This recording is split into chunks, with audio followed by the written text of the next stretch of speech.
There is a moment, and if you have ever had something taken from you that you spent your entire life building toward, you will recognize this moment without me having to describe it in any great detail, where the world does not end loudly. It does not end with sirens or shouting or the kind of dramatic collapse you have rehearsed in your worst nightmares. It ends quietly. It ends on a Tuesday afternoon in a kitchen you have sat in 1,000 times before, in a house that smells like coffee and clean laundry and everything familiar and safe. It ends with a piece of paper lying flat on the table in front of you, and your own two hands pressed palms down on the surface like you need something solid just to stay upright. It ends with a number printed in plain black ink, a number that does not match the story you have been living for the last 3 years. And somewhere down the hall, a little girl is laughing at something on the television.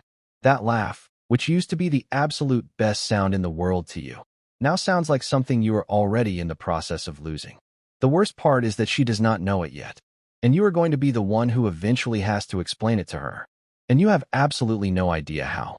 Marcus Webb was 51 years old when his world ended that way.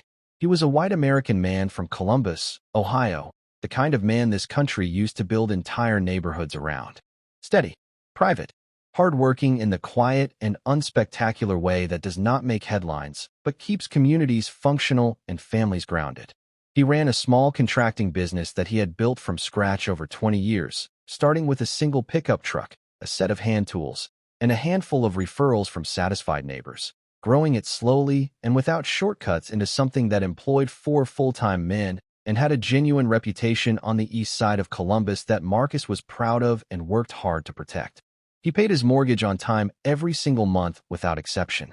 He coached junior baseball at the community park 2 Saturdays a month, not because anyone had asked him to, but because he believed that was simply what a man who lived in a neighborhood was supposed to do. He was not wealthy.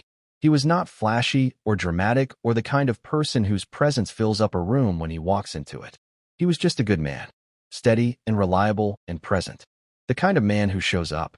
And he had one dream left by the time he turned 50, one thing he had not yet managed to build in all his years of building things, and that thing was a family. He had married Diane Hutchins in the fall of 2011, when he was 38 and she was 31. They met at a church fundraiser in Westerville, a quiet suburb just north of Columbus, introduced by mutual friends who thought the two of them were made of the same material. And in the beginning, they truly were. Diane was warm and practical and funny in a dry, understated way that Marcus found immediately and completely irresistible. The kind of funny that doesn't perform for a room, but simply observes it and says the one true thing that everyone else was afraid to say. She organized things. She remembered everyone's birthday. She made the house they moved into feel like a home within 3 months. And Marcus, who had lived alone for the better part of a decade, and had grown so accustomed to the particular silence of a house inhabited by only one person that he had started to mistake it for contentment, suddenly understood, with the full-body clarity that such understanding sometimes carries, what had been missing from his life for longer than he had let himself admit. The wedding was small and unpretentious. The honeymoon was a long weekend in Gatlinburg, Tennessee, in a rented cabin with a porch that looked out over the mountains. They came back on a Sunday night, unpacked their bags, and before they had even finished the laundry, they were already talking about children, already planning, already building the next thing together with the ease of two people who have found in each other someone who makes the future feel manageable and the present feel like enough. That conversation, the one about children, would end up stretching across the next 5 years of their lives like a wound that simply refused to close. The first year, they assumed it was timing. Everyone told them that. Relax. Stop thinking about it so hard. It will happen when it happens. So they relaxed. They stopped tracking calendars and counting days. They took a vacation to Myrtle Beach that September and lay on the sand and told each other everything was going to be fine. And they believed it because that is what hope looks like when it still has enough room to operate in a life. The second year, the quiet worry that had been living in the back of both of their minds began to get noticeably louder. Diane started tracking her cycles again. Carefully this time, in a small notebook she kept in the nightstand drawer on her side of the bed. Marcus stopped drinking on weeknights without ever explaining to anyone, including Diane, why he had made that decision. They both started noticing things they had not consciously registered before: baby shower invitations arriving in the mail from friends, pregnancy announcements scrolling through their social media feeds on Sunday mornings, the particular silence of the room down the hall that they had both, without any direct conversation about it, already started thinking of as the nursery. The third year, they made an appointment with a specialist. And in the third year, sitting in a beige examination room in a medical office on the east side of Columbus on a Wednesday afternoon in the early spring of 2016, they received the news that reframed everything that had come before it and everything that would come after. Marcus Webb had a severely low sperm count. The fertility specialist sat across from them with the carefully calibrated expression that physicians develop over years of delivering information that has no good version, present enough to feel human, measured enough to remain professional, honest enough to be useful. He used phrases like significantly below the threshold for reliable natural conception, and the likelihood of conception without intervention is quite low. He gave them a pamphlet with a color diagram on the front cover. He listed the options in the orderly and clinical way of a man who has listed them many times before. Intrauterine insemination, in vitro fertilization, donor sperm through a certified agency. Each option came with its own success rate printed in small type at the bottom of the relevant page, and each one came with a price that Marcus calculated in his head in real time while sitting in that chair, and none of the numbers fit the reality of where their finances actually were that year. His business had taken a difficult 12 months. A large commercial contract that he had built a significant portion of the year's projections around had fallen through in the previous fall, and the savings account he had believed was deep enough to absorb a setback had turned out to be shallower than he thought. Marcus Webb had never in his adult life borrowed money he was not absolutely certain he could repay. He had never asked for help that he could not return in kind. He sat in that examination room and felt the particular, airless shame of a man who cannot fix the thing that matters most to him, and who cannot afford the people who might fix it for him, and who cannot yet see where the road goes from where he is standing. They drove home mostly in silence. Diane held his hand on the gearshift for the first part of the drive, and then, at some point that neither of them could have identified precisely afterward, she let go. Not because anything between them had changed, but because they had both gone somewhere deeply private inside themselves, and the silence required a certain kind of room that holding hands could not fully provide. What do you say to the person you love when the obstacle standing between you and the life you plan together is not external, not a cruel and indifferent world or an inconvenient circumstance or ordinary bad timing, but something written into the biology of the man sitting next to you in a car on a Wednesday afternoon while the city moves past the windows at normal speed as though nothing has happened? Marcus stared at the road. Diane stared at the window. And somewhere in the space between them, the particular shape of the dream they had been building together since their first conversation over paper plates in a church fellowship hall began, quietly and without any announcement, to change. Not disappear, not shatter, just quietly and irrevocably change into something neither of them had imagined and neither of them yet had the words for. And that change, as everything that follows will make clear, set every single thing that happened next into motion. This is not a story about a man who was cheated on. I want to establish that clearly and without qualification from the very beginning of what we are about to walk through together, because the instinct when you first hear the surface details of what happened on Maple Ridge Drive in Columbus, Ohio, is to reach immediately for the most familiar frame: betrayal, infidelity, the well-worn American tragedy of a marriage broken by someone's desire or selfishness or carelessness. That is not what this is. What this is far more complicated than that, far more painful, and in some ways far more difficult to assign blame for, because the decision Marcus Webb ultimately made, the arrangement he entered into, the permission he gave, he made with his eyes open and his heart fully engaged, and the absolute and sincere conviction that he was doing the right thing for his marriage, for his wife, and for the family he had been trying to build for 5 years. He was not reckless. He was not careless or impulsive or acting out of anything other than a love that had nowhere else left to go.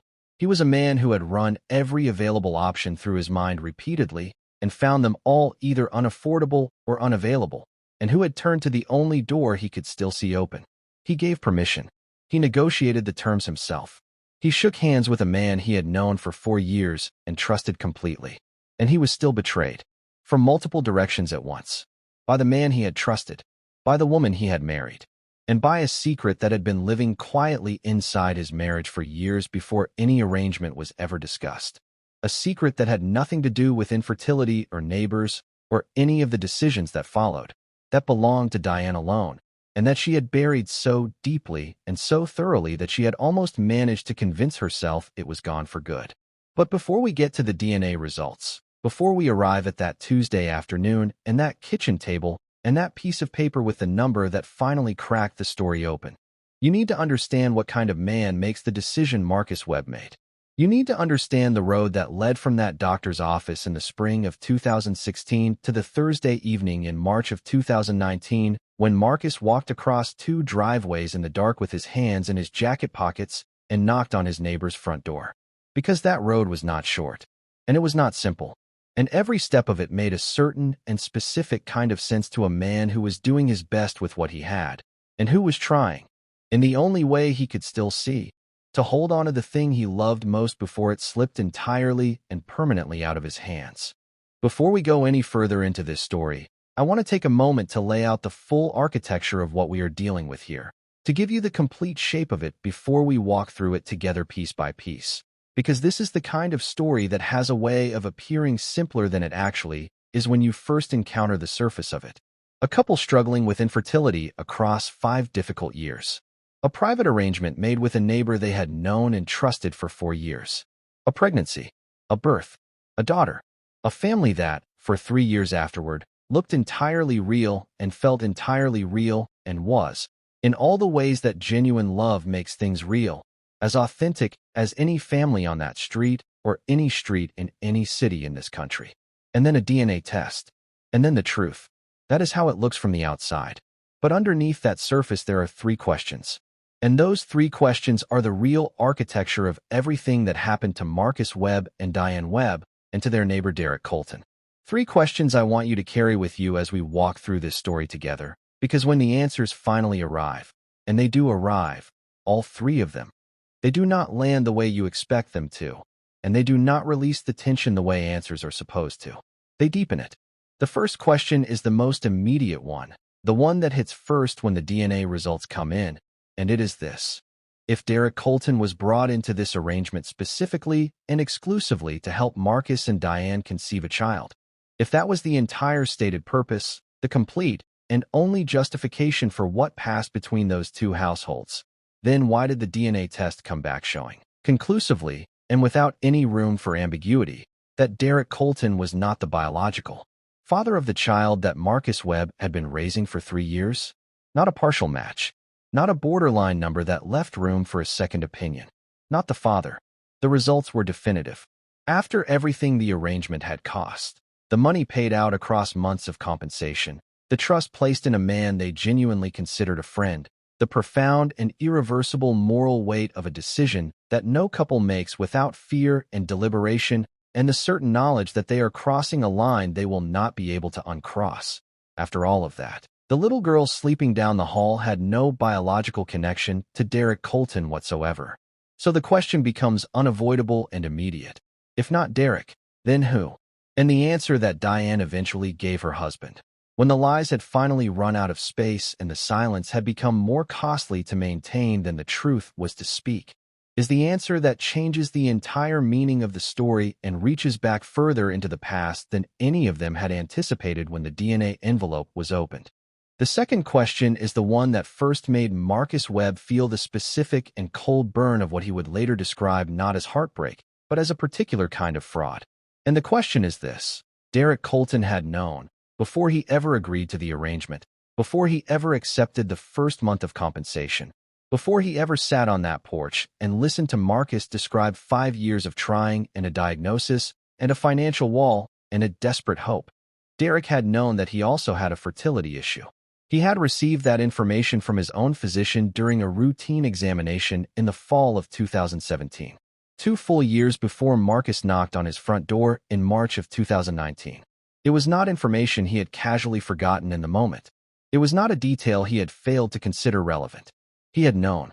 He had sat in the March dark on his own front porch and listened to everything Marcus laid out, the diagnosis, the years, the financial reality that had closed every clinical door, the hope that a private arrangement with a man he could trust might accomplish what the medical establishment had priced out of reach, and Derek Colton had agreed, had accepted the compensation, had participated in every aspect of the arrangement from beginning to end. And through all of it, through every week of that arrangement, he had never once mentioned the information sitting in his own medical file. When the follow-up testing revealed what Derek had known all along, Marcus Webb went very quiet in the way of a man absorbing a blow of a particular magnitude. He sat in his truck in the parking lot of the medical complex for close to an hour, and the 4-year friendship built across 20 feet of shared property line collapsed entirely and permanently in that parking lot, and it never came back. The third question is the quietest one of the three. It is the question that takes the longest to surface, because it requires first working through the shock of the first two revelations before you can even begin to hold it properly. It does not arrive with the blunt force of a DNA result or the sharp sting of a neighbor's deliberate concealment. It builds at the edges of your understanding before it finally moves to the center. And the question, stripped of everything surrounding it, is simply this: where did Lily come from? If Derek Colton was not the father, and if Marcus Webb's own biology placed his paternity at the far edge of statistical probability, then who was the biological father of the little girl who had been calling Marcus Daddy for 2 years? And the answer to that question reaches back not into the arrangement, and not into the neighborhood, and not into anything that was decided or discussed after the diagnosis. It reaches back to a man named Ryan Calloway, who had been Diane's boyfriend in her mid-20s, and to a single night in the summer of 2008 that Diane had sealed inside herself so completely and so deliberately that she had spent 15 years navigating around the space it occupied without ever looking directly at it. The answer was always there. It had just been waiting, as buried things always wait, for the right moment to surface. 3 questions, 3 answers. And before we begin walking through any one of them, I want to ask something of you. I want to ask you to hold the discomfort of what this story is going to require, because it will require something that most stories do not. It will ask you to sit with a man who made a decision you might find genuinely impossible to understand, and to understand it anyway, not to approve of it, not to endorse it, but to see it clearly enough to recognize the specific combination of love and exhaustion and closed doors that produces a decision like the one Marcus Webb made. It will ask you to look at a woman who carried a secret for 15 years and kept it through a marriage she genuinely loved and a pregnancy and 3 years of watching the man she had deceived become the father he had always wanted to be, and to look at her choices with the particular honesty that asks not just what she did, but what she was afraid of, and how long she had been carrying that fear, and what it costs a person to hold something like that inside a life they are trying to keep together. And it will ask you to look at a neighbor who deceived, clearly and without question, and to sit with the uncomfortable possibility that the deception was born not from calculation but from loneliness. That Derek Colton was simply a man who had been offered the chance to matter to the people next door and had chosen that chance over honesty in a moment he probably did not fully think through. Before we go any deeper into what happened between these people, let us know in the comments where you are watching from. We would love to hear from you, wherever you are in the world. And please do not forget to hit that subscribe button so you never miss any of our upcoming videos here on the Unsaid Chapter. Because this story is one of the most layered and most quietly devastating things we have covered on this channel. It does not have a clean ending. It does not have a villain who is simply and entirely at fault. It has people, real, complicated, frightened, loving, thoroughly human people, making decisions under pressures they did not fully control, inside circumstances they did not entirely choose, with consequences they did not fully see coming.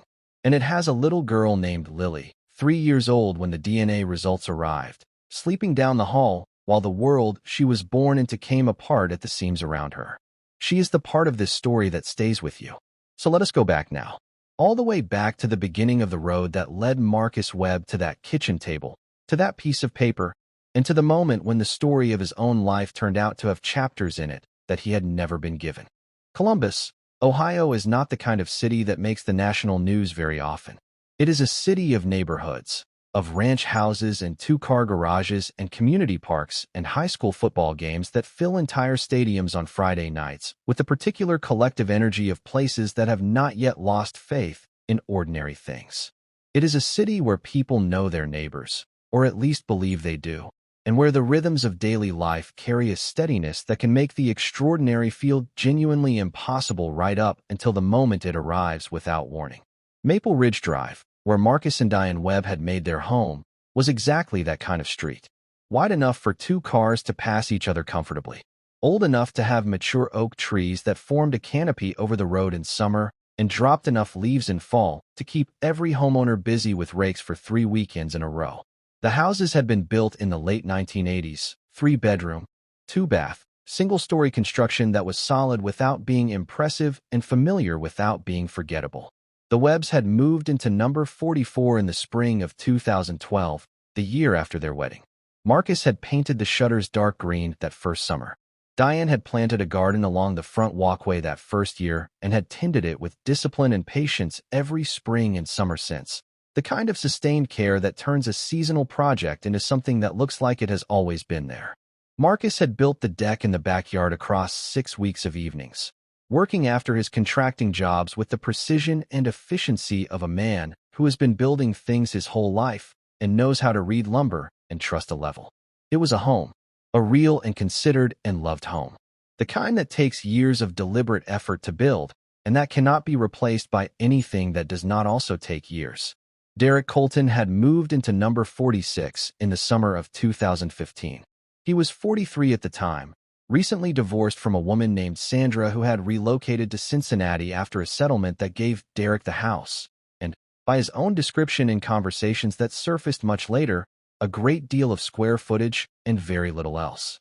He worked as a logistics coordinator for a regional freight company based in Dublin, Ohio, the kind of job that paid a reliable salary without demanding much creativity or emotional investment, and that left him with his evenings and his weekends and the particular freedom of a man whose professional obligations ended precisely when he walked out the door. He spent his evenings doing woodworking in his garage, furniture mostly, simple functional pieces that he gave away to friends and family with the generosity of someone who makes things primarily because the making is what he needs and the keeping is not the point. He watched college football on autumn Saturdays with a devotion that his neighbors on both sides eventually learned to work around when scheduling anything that required his undivided attention. He was not dramatic. He was not complicated. He was the kind of neighbor who waves from the driveway and shows up with a hand truck when you are moving boxes and does not make a production of any of it. Marcus liked him within the first month of his arrival. Diane liked him too, in the easy and uncomplicated way you like someone who occupies his space on the street without spilling into yours. For 2 years, from the summer of 2015 through the spring of 2017, the three of them existed in the comfortable proximity of people who have become something close to friends without ever quite crossing the line into the kind of intimacy that creates obligations or changes the nature of what you owe each other. They shared tools and traded small favors and sat on porches on summer evenings with cold drinks and talked about the neighborhood and the weather and whatever ordinary things people talk about when the conversation is pleasant but not yet deep. Derek helped Marcus replace a section of fencing along the back property line one October weekend, and Marcus helped Derek move a large workbench into his garage on a Saturday in March, and Diane brought food over on the 2 occasions when Derek mentioned he had not yet gotten around to grocery shopping that week. It was the texture of a good neighborly relationship. Easy, functional, built on the reliable small courtesies of people who share a street and have no reason to be anything other than decent to each other. And through all of it, through every shared evening and every borrowed tool and every casual wave across the driveway, the thing that was happening inside the Webb house, the quiet, sustained, invisible grief of 5 years of infertility, remained entirely private. Marcus was not a man who brought personal difficulty into friendship. Diane had learned over years of marriage to follow his lead on that. And so Derek Colton lived 20 feet from a couple who were carrying one of the heaviest private weights 2 people can carry together, and he did not know. The years of infertility had done something to the Webb marriage that neither Marcus nor Diane would have been able to articulate clearly while they were inside it, because the effects of sustained grief on a relationship are rarely visible from the inside and are most clearly understood in retrospect. They had not drifted apart in the obvious ways. They were not cold to each other. They did not fight with any regularity, They did not retreat into the kinds of separate silences that signal the beginning of a marriage coming undone. What happened was subtler than that. What happened was that the trying, the constant, cycling, calendar-tracked, hope and disappointment rhythm of trying, had become so structural to their daily life together that the marriage had quietly organized itself around it. They had stopped, in small and incremental ways that neither of them noticed until much later, making space for things that were not about the trying. They had stopped, gradually and without intending to, allowing themselves to want other things with the same uncomplicated freedom they had wanted things before the diagnosis. The diagnosis had installed a weight in the middle of their life together, and over time they had both learned to carry it without complaint. What they had not fully understood was that carrying a weight for long enough without complaint does not make the weight lighter. It makes you forget what it felt like to move without it. And forgetting that is its own kind of loss. Marcus threw himself into the business during those years with an intensity that his employees noticed and his regular clients appreciated and that Diane understood, without either of them ever discussing it directly, was one of the ways he managed the grief. He took on larger projects. He expanded his subcontractor network. He drove further for jobs that interested him. He poured the energy that had no other clean outlet into the work he had been doing all his adult life, because the work was something he could control and something he was good at, and something that produced visible results in a way that the other large project of his life at that moment simply did not. Diane managed it differently, with the garden, with the routines she kept with discipline and precision, with the steady and reliable network of friendships she maintained that gave her conversation and laughter and the sense of being known by people who were not also carrying the same grief. They managed. They were, by every outward measure, managing well. And the distance between managing and thriving is a distance that is very easy to not notice until something comes along that makes it impossible to ignore. The research Marcus did into private arrangements was not a sudden impulse. It was the end product of months of reading and thinking and running the numbers on every official option and finding none of them workable.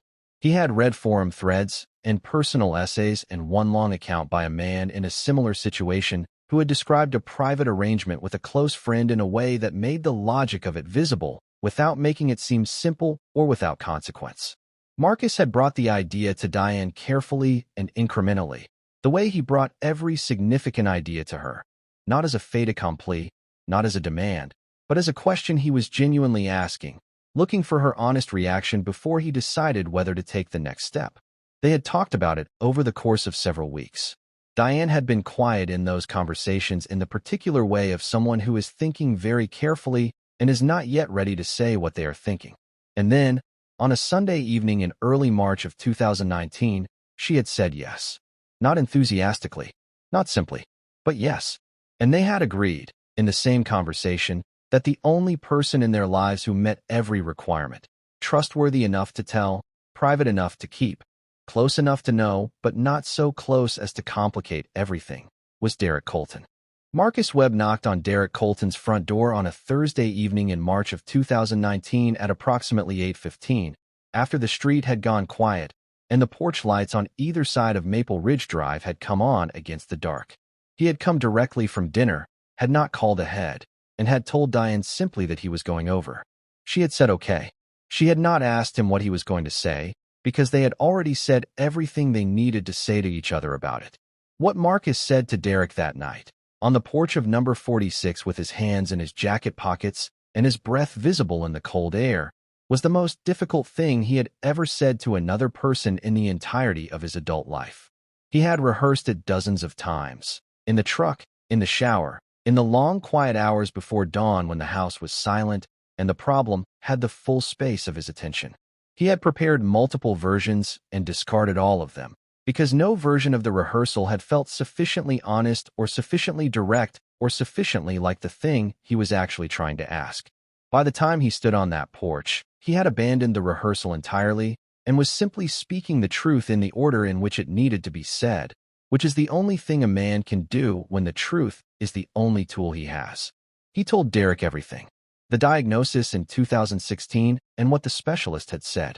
The years before that, The tracking and the waiting and the appointments and the specific weight of a grief that has no name because nobody died and nothing was lost in a way that the world has language for. He told him about the financial reality that had made every clinical option unavailable, not as an excuse or a plea, but simply as context, the full picture of how he had arrived at this particular door on this particular evening. He was honest about what he was asking. He did not use softening language or reach for euphemism. He said what the arrangement would involve, and he said why, and he laid out the terms without ambiguity. There would be compensation, Derek's rent, covered monthly for the duration of the arrangement and for an agreed period of months afterward. The arrangement would be entirely private, known only to the three of them, without documentation of any kind. Whatever happened as a result would belong fully and without condition to the Webb household. The child, if there was a child, would be Marcus and Diane's in every sense that the word meant anything. Derek listened to all of it from beginning to end without once interrupting. When Marcus finished, Derek said he needed time to think about it. 3 days, he said. Marcus said take as long as you need. He went back across the driveway and through his back door and sat at his kitchen table and told Diane it was done. Derek called on Sunday evening, 3 days later, and said yes. He did not elaborate. He did not add conditions or qualifications. He said yes, and Marcus said thank you, and the conversation lasted less than 2 minutes. What neither Marcus nor Diane knew, what Derek had not said on the porch and did not say on the phone and would not say at any point during the months that followed, was that Derek Colton had received information from his own physician in the fall of 2017, during a routine annual physical, that his sperm count was significantly below the normal range. His doctor had noted it in his file. He had been told. He had absorbed it, quietly, in the way that single men in their mid-40s who have no immediate plans for fatherhood tend to absorb such information, by filing it somewhere that does not require immediate action and moving on with the day. It had not dominated his thinking in the 2 years since. It had not been a source of sustained concern. Until Marcus Webb stood on his porch in the dark of a March evening and made it, without knowing it, the single most consequential piece of information in the room. And Derek had said nothing. He had let Marcus finish. He had said he needed to think. And 3 days later, he had said yes. The arrangement proceeded across the months of March and April of 2019. On the surface, Maple Ridge Drive was entirely unchanged. Marcus left for job sites at 6:30 in the morning. Diane tended her garden on the weekends as the spring came in. Derek mowed his lawn and waved from his driveway and watched his football and was, to every neighbor on every side, exactly what he had always been. The surface held completely. Underneath it, an arrangement was in progress that all three of the people involved had agreed to, and none of them had a framework for talking about openly, because there is no framework for something like this. No social script, no cultural map, no borrowed wisdom from friends or family, because this was not the kind of thing you told friends or family. You carried it. You managed it. You got through each week and then the next one. And at the end of 2 months, when the arrangement was complete and the weeks began to pass without the result they had been hoping for, Marcus Webb began the careful and methodical process of trying to understand why the thing that was supposed to work had not worked. He went back to the research. He made calls. He scheduled a follow-up evaluation at the same medical office he had been working with since 2016, and he asked Derek to participate in the process. Derek agreed without apparent reluctance. The evaluation was scheduled for a Thursday morning in late October of 2019. Marcus drove to the appointment. He sat in the same kind of waiting room he had been sitting in for 3 years, with the same kind of muted daytime television playing on a wall-mounted screen above a row of upholstered chairs, and he waited. And when the specialist reviewed the results with him, she did it with the same measured and careful expression that all of these conversations seemed to require, and she told him what the testing had found. Derek Colton's sperm count was significantly below the typical threshold for reliable natural conception. Not as severely low as Marcus's, but low enough, conclusively and demonstrably low enough, that the arrangement they had entered into had been, from the very first day of it, built on information that one of the 3 parties involved had possessed and had chosen not to share. Marcus thanked the doctor. He walked out of the office and across the parking lot and got into his truck. He sat there for close to an hour. He did not make any phone calls. He did not text Diane. He just sat. in the particular stillness of a man who is processing something that has arrived with more weight than he was prepared to receive it with. And he thought about all the things Derek Colton could have said and had not said. And then he drove home. Diane received the news about Derek with a quietness that Marcus, at the time, interpreted as shock.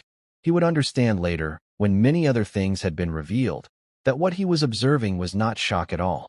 It was the particular stillness of a person who is managing the distance between what they know and what the other person in the room is only now discovering.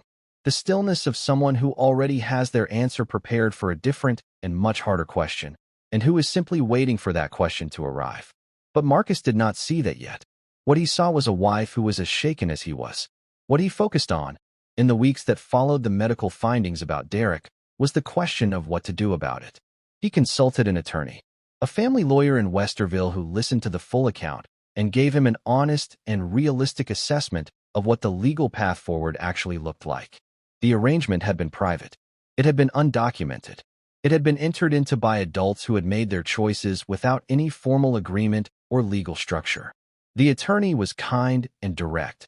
Pursuing any kind of formal action against Derek would be complicated, expensive, and unlikely to produce anything that resembled justice in the way Marcus was imagining it. Marcus left that office understanding that whatever came next was not going to come from a courtroom. He drove home. He looked at his daughter. And he set aside the question of Derek Colton for the time being and turned his full attention to the question that had been building steadily in the back of his mind ever since the medical appointment.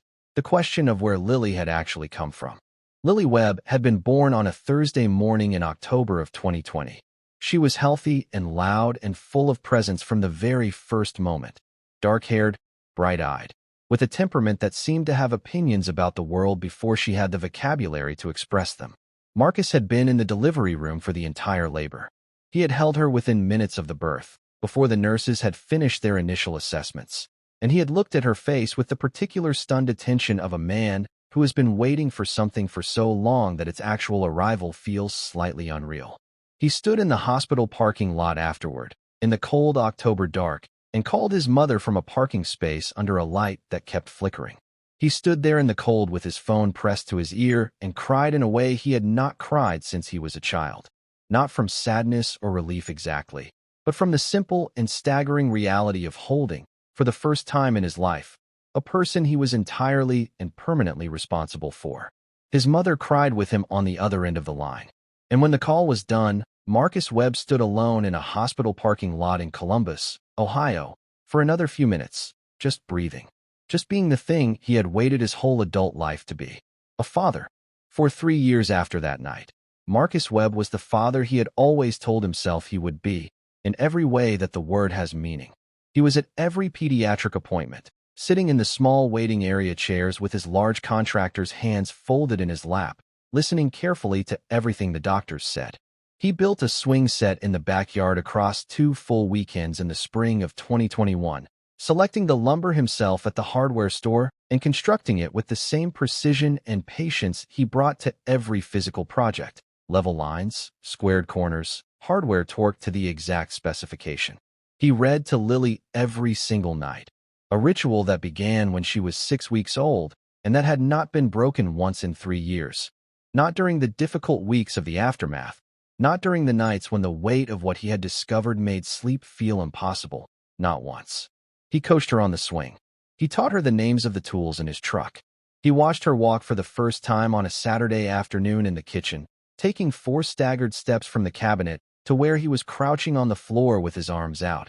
And he stayed crouched on that kitchen floor for a full minute after she reached him, just absorbing the fact of it. He loved her with a completeness that the DNA test, when it eventually arrived, was going to do absolutely nothing to diminish. He knew that before he opened the envelope. He knew it while he was reading the number. He knew it sitting at that kitchen table with his hands flat on the surface and his wife across from him and the weight of everything pressing down. Lily was his daughter. That part was never in question. The DNA test had been recommended by the family attorney that Diane had quietly consulted in the weeks after the medical findings about Derek became impossible to keep deferring. The attorney had told her directly, if there were going to be any legal or financial discussions about what Derek's concealment had cost the Webb household, The question of the child's biological parentage would need to be formally established as part of that process. Diane had agreed to the test without significant hesitation. She had agreed knowing, with the particular and uncomfortable knowledge of a person who has been living alongside a truth they have not examined directly for years, what the results were very likely to show. Marcus had agreed to it because he believed, or told himself he believed, that the test was primarily about the legal question involving Derek. He opened the envelope on a Tuesday afternoon in October of 2023, 3 years to the month after Lily's birth, sitting at the kitchen table with a cup of coffee that had gone cold beside him. Diane was sitting across from him. He unfolded the results page. He read the number, and then he looked up at his wife. And Diane Webb did not pretend to be surprised. She held his gaze, and her face did not arrange itself into the expression of a person receiving unexpected information. And that, the absence of the performance of surprise, the plainness of what he saw in her eyes, told Marcus Webb everything he needed to know before either of them said a single word. He asked one question. He asked it quietly, without raising his voice, without moving from where he was sitting, without any of the anger that would have been entirely understandable in that moment. He asked her to tell him the truth. All of it, from wherever it actually started. Not the version that was easiest to tell, not the version that protected her, but the version that was true. And Diane Webb looked at her husband across the kitchen table of the house they had built together over 11 years of marriage. And after a silence that lasted long enough to feel like its own kind of answer, she began to talk. She talked for close to an hour. She did not stop, and she did not deflect, and she did not soften the parts that were difficult to say, because by the time she was saying them, the difficulty no longer seemed like a reason to manage them.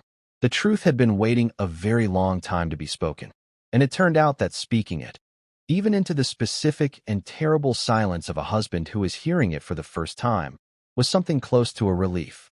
The relief of a person who has been holding something heavy alone for so long that putting it down, even in the worst possible way, still feels like putting it down. Ryan Calloway and Diane Hutchins had met at a house party in the Clintonville neighborhood of Columbus in the spring of 2005. Diane was 25, working her first real job as a medical billing coordinator and living in her first apartment on her own, at the particular stage of her 20s where everything feels simultaneously full of possibility and slightly unresolved. Ryan was 27, working in commercial real estate with the easy confidence of a man who has never had to compensate for anything he lacked. He was charming when he wanted to be, genuinely charming, the kind that doesn't feel like performance in the moment, the kind that makes you feel specifically and individually seen. He was also, as Diane would understand more clearly in retrospect than she was capable of understanding from inside the relationship, constitutionally incapable of being fully present for any sustained period without eventually creating the kind of distance that made you feel like the problem was something in you. They were together for 3 years. They broke up twice before what Diane told everyone was the final ending in the spring of 2008. 3 years before she met Marcus Webb at a church fundraiser in Westerville. 3 years before the life she now lived began. The night she described to Marcus at the kitchen table, the night the DNA test had made impossible to keep sealed, had occurred in the summer of 2008, approximately 6 weeks after the conversation she had believed was the final and true ending with Ryan. She had been doing the work of moving on, staying busy, spending time with friends, making the deliberate daily choices that add up to forward motion when forward motion does not yet feel entirely natural. She had been doing well, by her own account, better than she had expected. And then Ryan had called on a Thursday evening and said quietly that he had something of hers to return. And Diane, who was not yet far enough from the relationship to have built the distance that makes such calls simple, had said all right. He came over. He stayed. And what happened that night? A single night. One night, unrepeated, unannounced to anyone. Diane had sealed away the following morning with the thoroughness of a person who understands, immediately and without any ambiguity, that the easiest way to manage a thing is to refuse its space. She had not told her friends, not her sister, not the therapist she had seen briefly in 2010, not Marcus, not in 7 years of a marriage she genuinely and completely loved. She had kept it sealed. She had navigated around the space it occupied in her memory without ever looking directly at it. And it had stayed sealed, right up until the moment it could not. Marcus sat at the kitchen table, and listened to all of it without interrupting. He had always been a man who listened completely before he spoke, a quality that the people who knew him best had always noted as one of his most distinctive, the capacity to hold still and fully absorb before he reacted, without allowing the reaction to crowd out the absorbing. He listened to the name Ryan Calloway spoken in his kitchen for the first time. He listened to the account of 3 years and 2 breakups and a final conversation that was not actually final. He listened to the night and to the morning after and to the 15 years of not looking at it directly. And when Diane was done, and the silence that followed had established that she had said everything there was to say, Marcus looked at the DNA result on the table between them and then looked at his wife. And what he eventually said, after the kitchen had grown dark around them and Diane had reached over to turn on the light above the table, was not the shouting or the speeches she had been quietly preparing herself for. He said, "Did you know when you found out you were pregnant?" She said yes. She had known within weeks. The timing pointed to Ryan and not to the arrangement, and she had understood that immediately when she looked at the dates. She had known, and she had said nothing. She had let Marcus stand in the delivery room. She had let him make the phone call from the parking lot. She had watched him build the swing set and read the stories and become, across 3 years of daily, undeniable, devoted presence, the father he had always promised himself he would be. She had watched all of it, and she had said nothing, not because she did not love him, but because she had been afraid of what the truth would cost her, because the fear had been structural for so long that it had become indistinguishable from the love, and both of them had been easier to carry in silence than to bring into the light. What Diane had not told anyone, not Marcus, not her sister Renee, not the friends who had known her since college, was how completely she had restructured her understanding of herself in the years between Ryan Calloway and Marcus Webb. It was not simply that she had moved on. It was that she had actively and deliberately constructed a version of herself that did not include that night in any meaningful way. Not by lying about it, not by denying that Ryan had existed or that the relationship had mattered, but by treating the sealed thing as categorically separate from the person she had become, as a closed parenthesis in the middle of a sentence that continued on either side of it, as though the parenthesis was not there. This is a thing that people do. This is a thing that human beings have always done with pieces of their personal history that are too costly to carry openly and too complicated to integrate into the story they are trying to tell about themselves. The mind accommodates. The behavior adjusts. The daily life proceeds. And for a long time, for years and years of a daily life that was genuinely good and genuinely loved, it worked. Until it did not. The period between the medical findings about Derek and the DNA test, the year of silence between those two events, was the most internally complicated year of Diane Webb's adult life. She was living with the knowledge of what the test was almost certainly going to find. She was watching Marcus process his anger about Derek, watching him consult the attorney, watching him go through the methodical steps of a man who treats every problem as a problem to be solved through correct procedure. She was watching all of that and knowing that the real answer to the real question was not in anything Derek had or hadn't done. It was in a summer night in 2008 and in the number that was going to appear on a piece of paper when the envelope was eventually opened. She could not tell him. She had tried, in the abstract and private space of her own thoughts, to construct versions of a conversation in which she simply said it, simply sat across the kitchen table and said, "There is something I need to tell you." But every version of that conversation ended the same way in her imagination, with the look on his face, with the loss of the thing she loved most. And she was not yet ready to risk that. She was not yet ready to find out if the marriage could survive what she had done and what she had kept.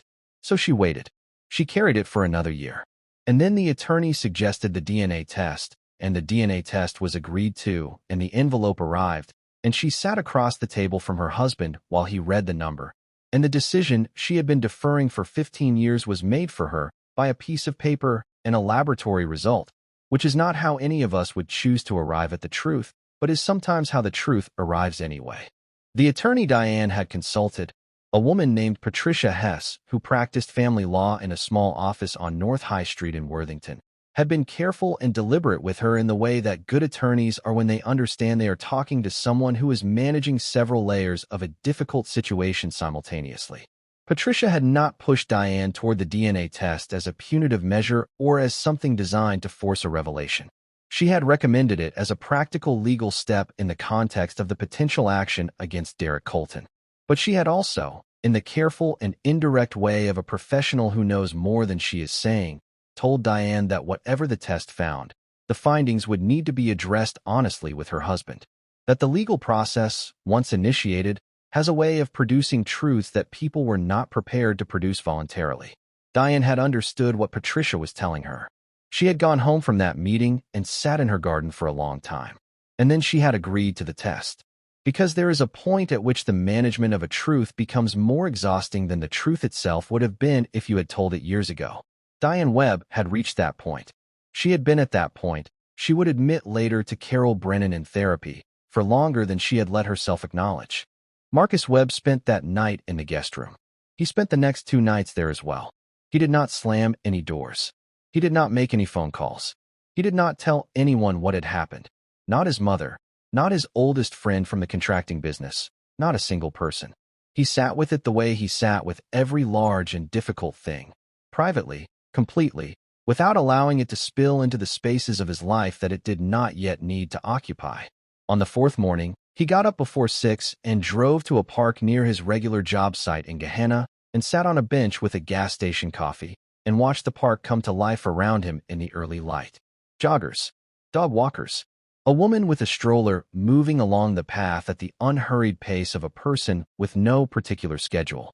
He watched all of it, and he thought about Lily, about what he owed her, about what it would mean for her to grow up in a house where her parents had tried to hold it together and had found a way through, versus a house that had been broken apart by something that happened 15 years ago on a single Thursday night that her mother had never told anyone about. He thought about the 3 years of evenings he had spent reading to her. The swing set. The way she said daddy with a particular emphasis on the first syllable, like it was the most important word she knew. He thought about all of that, and he drove to work with a clarity about one thing that he had not had the day before. Lily was his daughter. The DNA test said otherwise in the biological sense. In every other sense, she was his. And he was not going to let the piece of paper on the kitchen table change that. They began couples counseling within 4 weeks of the night of the confession. Marcus had been the one to call the therapist's office, which surprised Diane, who had been expecting to have to persuade him. He had found the name through the family attorney, who had referred several of her clients to a practice in Worthington run by a therapist named Carol Brennan. They went twice a week for the first 6 weeks, once a week after that. Carol Brennan was in her mid-50s, with an office that had natural light and no visible clock and a particular quality of attention that made both Marcus and Diane feel, separately and for different reasons, that they were being heard rather than evaluated. She did not tell Marcus his feelings were disproportionate or that he should be further along in his processing than he was. She did not tell Diane that her choices were understandable or offer her the comfort of a framework that would reduce the weight of what she had done. She held both of them with equal steadiness and helped them both look clearly at what they were carrying and at what they had been carrying, in their respective ways, for much longer than either of them had acknowledged. Progress was slow. There were sessions that ended with Marcus sitting in the parking lot for a long time before he could drive. There were sessions after which Diane went directly to her garden and stayed there in the dark for an hour because the house felt too small for everything she was trying to process.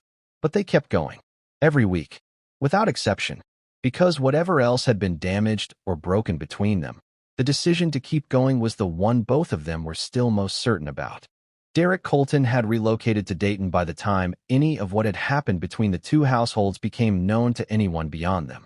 He had given notice to his landlord in early spring of 2023 and had taken a senior logistics position with a company in Dayton that represented a meaningful step up in both responsibility and salary.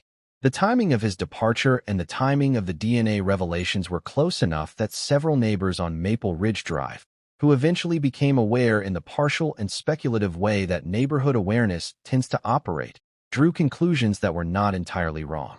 Marcus had not spoken to Derek since the October afternoon when he received the medical findings about Derek's fertility. He had not called. He had not crossed the driveway. He had written a letter one Sunday morning.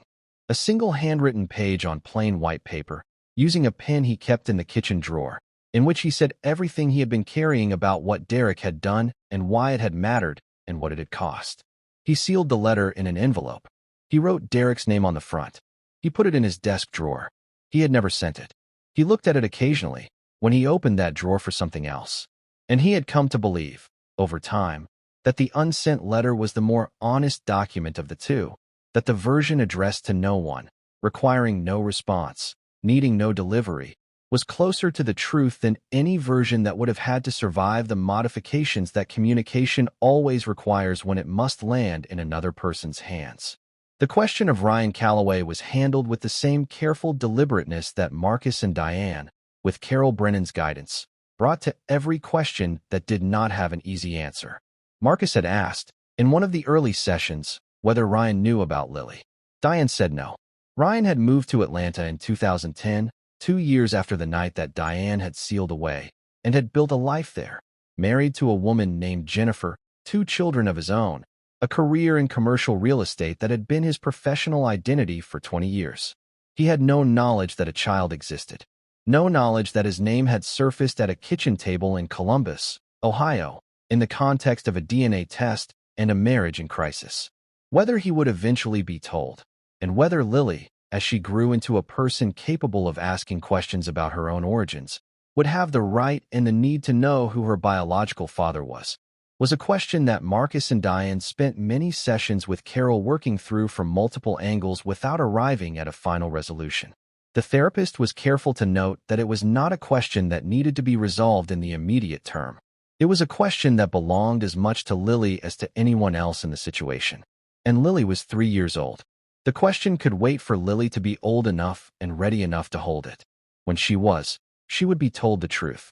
That was the one commitment both of her parents made in that office and kept without question. The weeks immediately following the confession were, by Marcus's own account much later, the most disorienting of his life.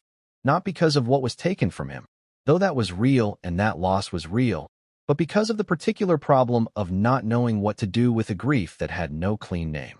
He was not grieving the end of a marriage, because the marriage had not ended. He was not grieving the loss of his daughter, because Lily was still his daughter in every way that mattered to him. He was not even, exactly, grieving the revelation about Diane and Ryan, although that grief was present too, running underneath the others. What he was grieving was something more diffuse and harder to locate. The particular loss that comes when you discover that the story you have been living had a chapter in it you were not told about, and that the chapter changes the meaning of certain things you believed you understood. He was grieving a version of his own history. Not the whole of it, not the parts that were most important, but a version of it.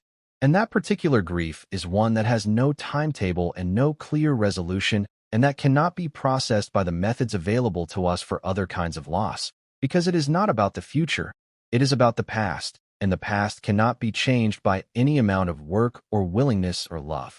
What Carol Brennan helped both of them understand, over many months of sessions in that Worthington office, was that the thing Marcus was grieving and the thing Diane had been protecting herself from were, at their deepest level, the same thing. Both of them were afraid of the same loss. Marcus had been afraid, across 5 years of infertility and one arrangement with a neighbor and 3 years of fatherhood, of losing the family he had worked so hard to build. Diane had been afraid, across 15 years of a sealed secret and 7 years of a marriage she loved, of losing the same thing. They had both been managing their way around the same fear from opposite sides of it, and neither of them had ever said it that plainly to the other. When Carol said it plainly to both of them, in a Thursday afternoon session in the spring of 2024, the silence in the office lasted long enough that it registered as something other than a pause. Marcus looked at his wife across the office. Diane looked at her husband, and something shifted between them in that moment. Not a resolution, not a forgiveness, not the clean dramatic turning point that stories are supposed to have, but something. A recognition. The beginning of a reckoning that was going to take a long time, but that had, at least, finally begun honestly. There were things about this story that Marcus Webb eventually talked about publicly, not in any formal or media sense, but in the private way that people who have been through something difficult eventually begin to talk about it, when the talking becomes more useful than the silence. He talked about it with his brother in Toledo, over a long phone call on a Sunday night in the winter of 2024, the first time he had told anyone outside the marriage what had happened.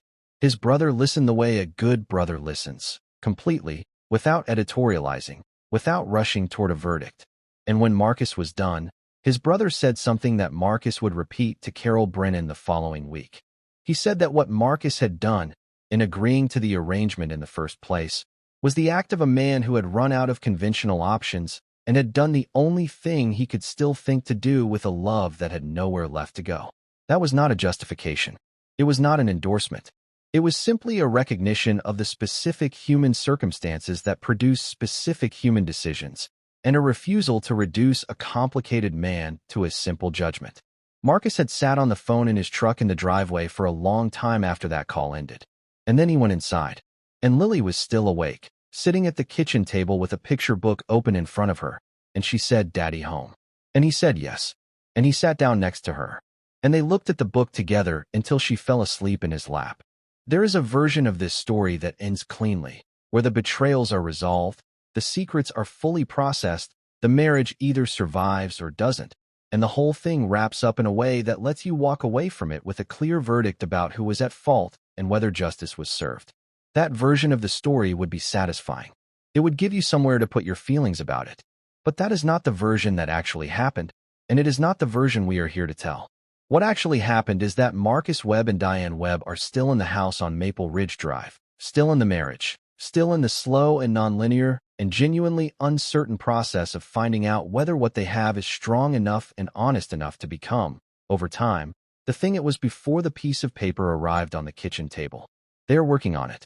Every day, with a therapist and with each other, and with the particular kind of deliberate recommitment that the easy seasons of a marriage never require, and the hard ones cannot survive without. It is not a triumphant story. It is not a defeated one. It is just the story of two people in a house trying. Marcus still gets up early. He still drives to job sites across the east side of Columbus and builds things with his hands, and comes home in the evening and does the 10,000 small things that add up to a life. He still reads to Lily every night without exception. He built her a bookshelf in the fall of 2023, a small one, painted yellow at her specific request, with her name carved into the top edge in letters he cut carefully with a chisel he had owned for 20 years. He put it in her room on a Saturday morning while she was at her grandmother's house, and it was waiting for her when she came home. She walked into her room, stopped in the doorway, looked at the shelf, looked at him, and said, "Daddy made that." And he said yes. And she went and put her hand on the carved letters of her name. And that was enough. It was more than enough. It was, in the specific and particular way of the moments that matter most in a life, everything. The question of what Lily will one day be told about her biological origins is one that Marcus and Diane have not avoided and have not resolved. They have discussed it in therapy with Carol Brennan across many sessions, approaching it from multiple angles and with the seriousness it deserves. The framework they have arrived at, tentatively, as a working position rather than a final decision, is that Lily will be told the truth when she is old enough to hold it. Not all of it at once. Not in a way that is designed to process the adult's feelings rather than serve her understanding. But honestly, because dishonesty has already cost this family more than any of them were prepared to pay, and neither Marcus nor Diane is willing to repeat that cost in the next generation. They have agreed that Lily deserves to know where she came from.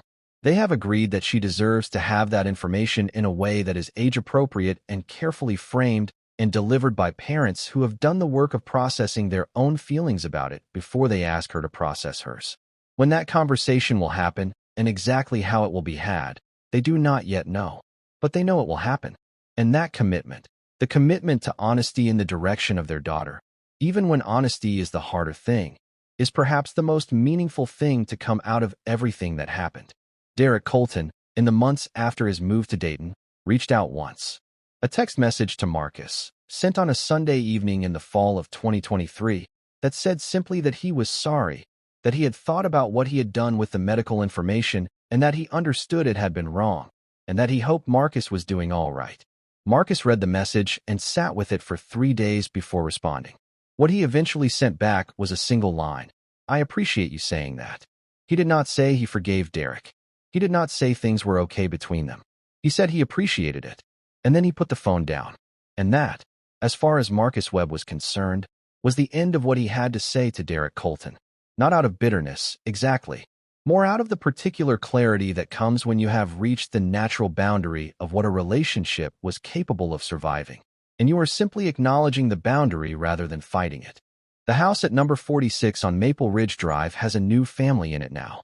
A couple in their early 30s, recently moved from Cincinnati, with a dog and a baby, and the particular excited energy of people who are at the beginning of something rather than the middle or the end. Marcus has spoken to them twice. Once to introduce himself over the fence when they first moved in, once when their dog got into his yard through a gap in the fence that Marcus repaired before they had time to notice it needed repairing. They are pleasant people. They seem happy. The man, whose name is Scott, waved from the driveway on a Saturday morning and asked Marcus if he knew a good local pizza place. And Marcus told him the name of the one on the main road that he and Diane had been ordering from for 11 years, and Scott said thanks, and that was the conversation. A completely ordinary exchange between neighbors on a street where completely ordinary exchanges have always been the primary currency. And Marcus Webb had gone back inside his house and looked around the kitchen, at the table where the envelope had been opened, at the coffee maker Diane had bought the previous Christmas, at the drawing Lily had made at preschool that was held to the refrigerator by a magnet shaped like a pineapple. And he had thought about how strange it is that ordinary things keep being ordinary even when extraordinary things have happened inside them. How the kitchen table is still just a kitchen table. How the house is still just a house. How the street is still just a street. And how that ordinariness, rather than feeling like an insult to everything that had happened, had come to feel, slowly and over a long time, like a kind of grace. There is something this story keeps returning to, no matter how many times you walk through it. It is not the betrayal. Although the betrayals are real, and they are not small, and they did genuine and lasting damage to real people. It is not the arrangement, or the neighbor, or the DNA test, or any single event in the sequence of what happened. What the story keeps returning to is something simpler and more universal than any of those specifics. It is the question of what people do when they love something and are afraid of losing it. What decisions they make. What they withhold. What truths they manage around because the management feels survivable and the truth feels like the end of everything. Marcus Webb loved his marriage and the family he was trying to build inside it. And he made a decision born from that love that another man in a different situation would never have made. Diane loved her husband and her daughter and the life she had spent years constructing, and she kept a secret born from the same fear, the fear of losing what she had, that had been living inside her for so long it had become structural, built into the way she moved through her days and made her choices and thought about herself. Derek Colton loved being needed, loved being the person a couple trusted when no one else was available. And he kept his silence for reasons that were perhaps less generous than theirs but were, in their own way, thoroughly and recognizably human. None of them were simply good or simply bad. All of them were afraid. All of them handled their fear the way people handle fear when they have no one to help them carry it. Privately, imperfectly, with consequences they could not fully see coming and could not fully undo after they arrived. That is what the unsaid chapter is here for. The stories that happen behind the walls of ordinary houses on ordinary streets in ordinary cities that do not make the news because they are too quiet and too internal and too human to fit into a headline. The stories that live in the space between what people say and what they mean, between what they show the world and what they live with when no one is watching, between the life they have built and the truth that is always, somewhere underneath it, still present and still waiting. Marcus Webb's story is one of those. It is not finished. None of these stories are ever truly finished while the people living them are still alive and still figuring it out. But it is honest.